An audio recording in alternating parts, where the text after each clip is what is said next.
Evidence Beki Anderson को या कोमल को या किसी और को क्यों दें? ये तो इनका काम है जो हुकूमत में बैठे हैं, दरवाजे तोड़ना, अदालतों में घुसना। हमने तो कभी ये काम नहीं किया।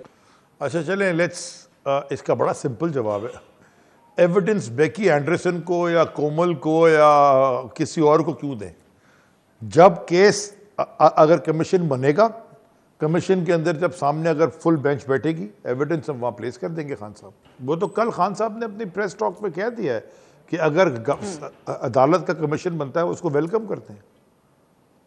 हमारे पास अदालत है पाकिस्तान की, अदालत मुल्क की सुप्रीम कोर्ट है। अगर उस सुप्रीम कोर्ट भी अगर की बात भी नहीं माने तो फिर जाएंगे किधर? तो सुप्रीम कोर्ट अगर बनाता है, अदालतों का हमने हमेशा एहतराम किया। अदालत के फैसलों के साथ आप एग्री और डिसएग्री कर सकते हो, लेकिन अदालत की बेहुरमती तो हमने कभी नहीं की।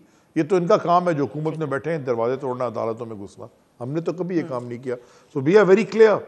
अगर सुप्रीम कोर्ट का फुल बेंच बैठ के कमीशन ये बनता है, इंक्वायरी बिस्मिल्लाह बनाए, वहाँ एविडेंस सारे रखेंगे, खान साहब ले जाके।